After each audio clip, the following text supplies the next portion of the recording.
اللہ کے سوا کسی اور کی اطاعت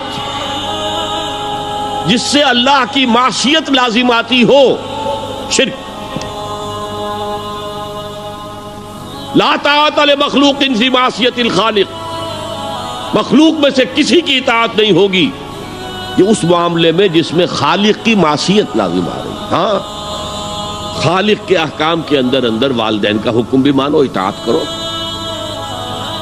اساتذہ کا حکم مانو، کسی اور کو اپنا لیڈر مانا ہے اس کا حکم مانو، لیکن ناٹ بیونڈ وہ جو سرکل ہے کتاب و سنت کا، اس سے باہر نہیں۔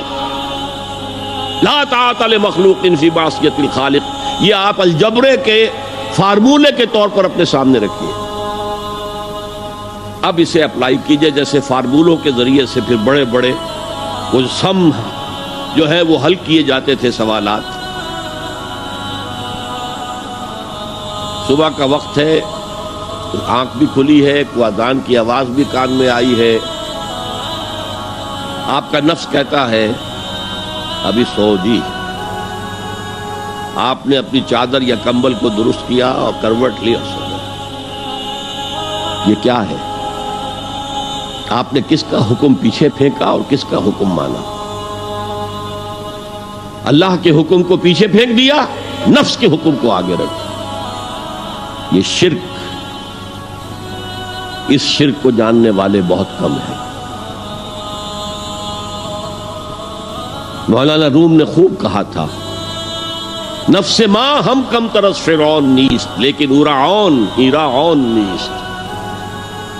میرا نفس بھی فرعون سے کم نہیں ہے۔ فرعون نے کہا تھا نا الیس لی ملک مصر وہذہ الانہار تجری من تحتی، کیا اس ملک مصر کی حکومت میری نہیں ہے؟ اور سارا جو یہ آب پاشی کا نظام ہے، انہار کا نظام ہے، وہ میرے کنٹرول میں نہیں ہے؟ جس کا چاہوں موگا کھلا رکھوں، جس کا چاہوں بند کر دوں۔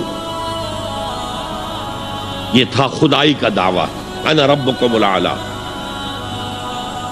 تو مولانا روم کہتے ہیں میرا نفس بھی اس سے کمتر نہیں ہے۔ وہ کہتا یہ جسم میرا ہے، اس پر میرا حکم چلے گا، میں نہیں جانتا کون اللہ کون رسول، کیا حرام کیا حلال۔ تو فرعون سے کم تو نہیں ہے میرا نفس، لیکن اورعون اس کی بہت مدد تھی، فوج تھی، لاؤ لشکر تھا، تو اس نے زبان سے بھی کہہ دیا کھل کر انا ربکم الاعلی۔ میں مسکین ہوں، غریب ہوں، میرے پاس کوئی طاقت نہیں ہے، میں زبان سے تو کچھ نہیں کہہ سکتا، اندر سے میرا نفس یہی کہتا۔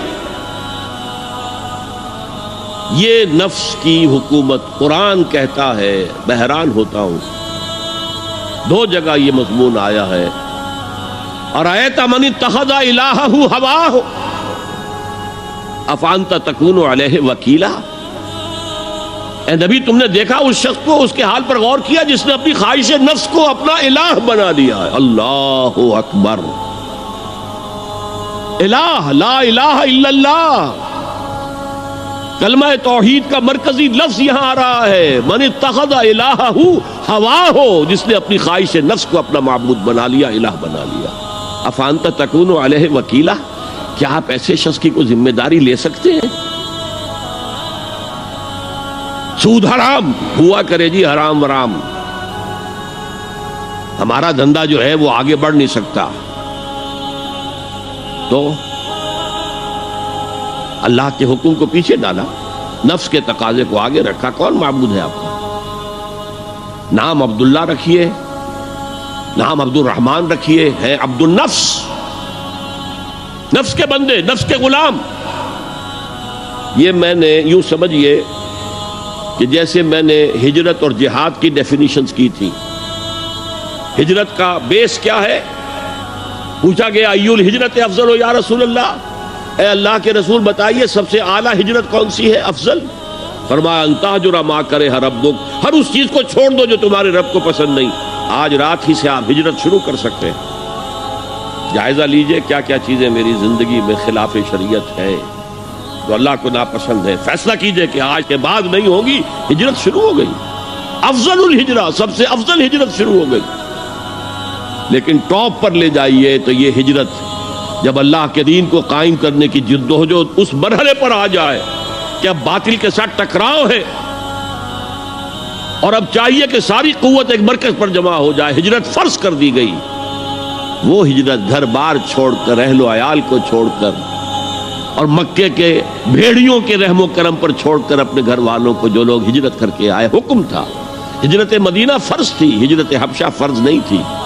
صرف اجازت تھی کہ جن سے سختیاں نہیں جھیلی جا رہی مزید، وہ چلے جائیں. تو ہجرت کا یہ ابتدائی نقطہ، انتہا یہ. جہاد، المجاہد من جاہد نفسہ، جہاد تو یہاں سے شروع ہو گیا، اپنے نفس کے خلاف جہاد کرنا. صبح نفس نے کہا ابھی سو جاؤ، آپ نے نفس کی بات کو رد کیا، اپنا کمبل اٹھا کے پھینکا، اٹھے، وضو کیا، نماز کے لیے آپ مسجد چل دیے. آپ نے جہاد کیا نفس کے خلاف. یہ افضل الجہاد ہے.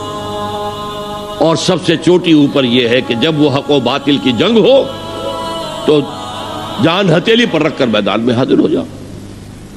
هي الحلقات تحفظني بآيات من القرآن، هي الحلقات